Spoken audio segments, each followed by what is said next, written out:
اسی طرح کچھ لوگ مثالیں دینے لگ جاتے ہیں کہ اللہ تعالیٰ بڑا ہے یا پھر عرش بڑا ہے، وہ لوگوں کو نا گھمانے پھرانے کی کوشش کرتے ہیں مکین اور مکان کی۔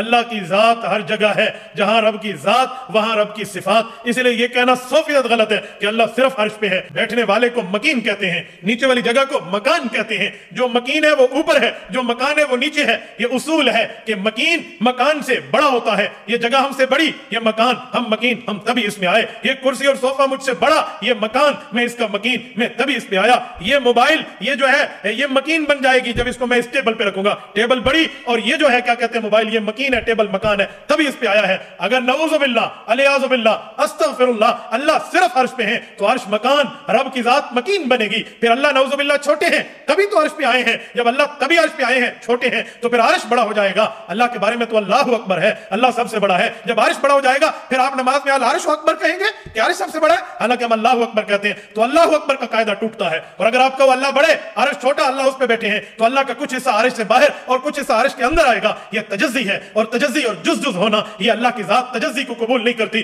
آپ کس بنیاد پہ کہیں گے؟ اور اگر عرش بڑا، اللہ چھوٹے، اللہ اکبر ٹوٹتا ہے، اللہ بڑے، عرش چھوٹا، تجزی لازم آتی ہے۔ اور اگر عرش اور اللہ برابر ہیں، محاذات لازم آتا ہے۔ محاذات بھی شریعت میں جائز نہیں ہے رب کی ذات کے لیے۔ اگر اللہ تعالیٰ کو عرش پر مانے تو سوال یہ ہے، اگر اللہ تعالیٰ عرش پر بیٹھے ہیں تو کیا عرش کے برابر ہیں؟ محاذات، جتنا عرش اتنے اللہ ہے محاذات میں ہے۔ نمبر 2، اللہ تعالیٰ بڑے ہیں، عرش چھوٹا ہے۔ نمبر 3، عرش بڑا ہے، اللہ تعالیٰ چھوٹے ہیں۔ آپ کون سی رائے اختیار کریں گے؟ چوتھی کوئی صورت نہیں ہے، 3 صورتیں ہیں، یا محاذات کے اندر ہوں، یا اللہ تعالیٰ بڑے ہوں، یا عرش بڑا ہو۔ اگر آپ کہتے ہیں کہ اللہ تعالیٰ عرش کے محاذات میں ہیں، عرش اور اللہ تعالیٰ خدا نہ خواستہ نقل کفر نباشت یہ برابر ہیں، تو اس کا مطلب یہ ہے کہ عرش جو کہ محدود ہے، مخلوق جو ہوا، تو اللہ عرش کے برابر ہے تو محدود ہوئے، جبکہ اللہ محدود نہیں بلکہ اللہ غیر محدود ہے۔ اگر آپ کہتے ہیں نہیں اللہ تعالیٰ بڑے ہیں، عرش چھوٹا ہے، تو اس کا معنی یہ ہوا الیاذ باللہ اللہ تعالیٰ کی ذات ہے کچھ حصہ سے باہر ہے، کچھ عرش کے اندر ہے، تو تجزی ہو گئی نا، اجزا ہو گئے، اور اجزا یہ مرکب کے ہوتے ہیں، اور مرکب حادث ہوتا ہے، جبکہ اللہ تعالیٰ حادث نہیں بلکہ اللہ تعالیٰ قدیم ہے۔ عرش بڑا ہے، اللہ تعالیٰ چھوٹے ہیں، الیاذ باللہ، تو پھر ہمارا عقیدہ ہے اللہ اکبر، اللہ ہر چیز سے بڑا ہے، یہ عقیدہ ختم ہو جائے گا، اللہ محدود ہو جائے گا، ختم بھی ہوگا، محدود بھی ہوگا۔ اس لیے ہم عقیدہ اختیار کرتے ہیں اللہ تعالیٰ عرش پر صرف نہیں بلکہ اللہ تعالیٰ موجود، بلا مکان، بلا جسم اور بلا کیفیت اور بلا جہت ہے اللہ تعالیٰ۔ نمبر 3، اگر آپ کہتے ہیں کہ اللہ تعالیٰ عرش پر ہے تو عرش اللہ کے لیے مکان بنا، اللہ اس کے لیے مکین بنے، اور یہ ضابطۂ تکوینیہ ہے کہ مکان مکین سے بڑا ہوتا ہے۔ میں ضابطۂ شرعیہ نہیں کہہ رہا، ضابطۂ عقلیہ نہیں کہہ رہا، ضابطۂ تکوینیہ ہے کہ اللہ کے مکان مکین سے بڑا ہوتا ہے، تبھی آدمی مکان میں رہ سکتا ہے۔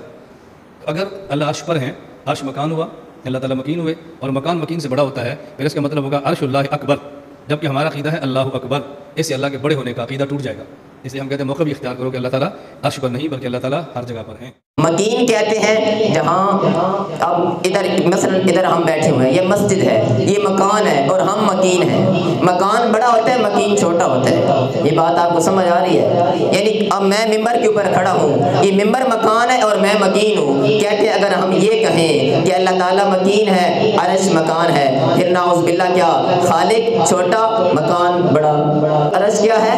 اللہ تعالیٰ کی مخلوق ہے، اللہ کی مخلوق ہے نا، تو پھر تو یہ استغفر اللہ آئے گا، لازم کہتے ہیں وہ لوگ کہ اللہ تعالیٰ چھوٹا ہو جائے گا، اللہ کی مخلوق بڑی ہو جائے گی، پھر ہم کیا کہیں؟ یعنی لوگوں کو گھمانے پھرانے کی کوشش کرتے ہیں۔ تو سیدھی سی بات اگر لوگوں کو یہ بتلا دی جائے کہ میرے بھائیوں یہ عقیدہ بنا لیجئے، صاف ستھرا منہج لے کر جائیے کہ اللہ تعالیٰ عرش پر مستوی ہے، یہ بات بھی یاد رکھ لیجئے۔ لوگ کہتے ہیں حدیث کہتے ہیں اللہ تعالیٰ عرش پر بیٹھا ہو، نہیں، یہ استوا کا معنی بیٹھنے سے کرنا، جلسہ سے کرنا غلط ہے۔ ہم یہ نہیں کہتے اللہ تعالیٰ عرش پر بیٹھا ہوا ہے، ہم تو یہ کہتے ہیں کہ اللہ تعالیٰ عرش پر کھڑا ہوا ہے یا اللہ تعالیٰ عرش پر لیٹا ہوا ہے۔ نہیں، ہم سوال ہی نہیں کرتے، ہم سوچتے بھی نہیں ہیں، ہم اس کے بارے میں کسی کو بتاتے بھی نہیں، ہم تو یہ کہتے ہیں الرحمن علی العرش استوى، جو قرآن نے ہمیں بتلا دیا کہ اللہ تعالیٰ عرش پر مستوی ہے۔ کیسے مستوی ہے؟ کما یلیق بشأنہ، جیسے اس کی شان کے لائق ہے، اللہ اپنی شان کے مطابق عرش پر مستوی ہے۔ ینزل ربنا تبارک و تعالی فی کل لیلۃ، اللہ تعالیٰ ہر رات اس آسمان دنیا پہ نزول فرماتے ہیں جس پہ ہمیں ستارے ٹمٹماتے ہوئے نظر آتے ہیں۔ کیسے اللہ تعالیٰ تشریف لاتے ہیں؟ کما یلیق بشأنہ، جیسے اس کی شان کے لائق ہے۔ اللہ تعالیٰ مومن کو دیکھ کر مسکراتے ہیں، کیسے مسکراتے ہیں؟ کما یلیق بشأنہ، جیسے اس کی شان کو لائق ہے۔ اللہ تعالیٰ اپنے بندے کی نماز میں اس کی سرگوشیوں کو سنتے ہیں، اللہ تعالیٰ بندے کے جو سورہ فاتحہ کا جواب بھی دیتے ہیں، کیسے دیتے ہیں؟ کما یلیق بشأنہ، یعنی ہر مسئلے میں اللہ سنتا بھی ہے، دیکھتا بھی ہے، اللہ تعالیٰ ہماری باتوں کو سنتا ہے، اللہ اللہ تعالیٰ ہمارے جوابات بھی دیتے ہیں کیسے؟ کما یلیق بشأنہ، جیسے اس کی شان کی لائق ہے۔ یہ صاف ستھرا منہج لے لیجئے، اس لیے منطق کی باتوں کو چھوڑیے۔ جب قرآن و حدیث سے ہٹ جائیں گے تو ہم گمراہ ہو جائیں گے، ضلالت ہماری مقدر بن جائے گی۔ آئیے قرآن اور حدیث کی طرف، یہ صاف ستھرا منہج ہے۔ جب قرآن اور حدیث سے ہٹیں گے پھر اللہ کی بھی توہین کر بیٹھیں گے، اللہ کے بارے میں ایسے سوالات ذہن میں اٹھیں گے۔ اللہ تعالیٰ عرش پر ہے، اللہ کیسے ہے؟ بھائی ان سوال میں پڑھنے کی ضرورت کیا؟ لوگوں کو ایسے جاہلانہ گفتگو کیوں کرتے ہو؟ سیدھا کہہ دو الرحمن علی العرش استوى، اللہ تعالیٰ عرش پر مستوی ہے۔ کیسے مستوی ہے؟ کما یلیق بشأنہ، جیسے اس کی شان کی لائق ہے۔ اس طرح تو پھر العیاذ باللہ یہ بھی کہنا پڑے گا، اگر ہم کہیں کہ اللہ تعالیٰ عرش پر ہے، ٹھیک ہے اللہ تعالیٰ نے کائنات بنائی ہے، پھر کائنات بڑی ہے کہ اللہ تعالیٰ بڑا ہے؟ پھر یہ بھی گستاخی آئے گی۔ باتیں ہمیں بھی اس طرح کی آتی ہیں لیکن ہم نہیں کرتے، لوگوں کو گمراہی کی طرف لے کر نہیں جاتے۔ آ جائیے خالص قرآن و حدیث کی طرف، ہدایت انشاءاللہ ہمارا مقدر بن جائے گی۔ تو میں اللہ تعالیٰ سے دعا کرتا ہوں کہ اللہ تعالیٰ حق بات سمجھنے کی، اس پر عمل کرنے کی توفیق عطا فرمائے۔ ھذا ما عندی واللہ اعلم۔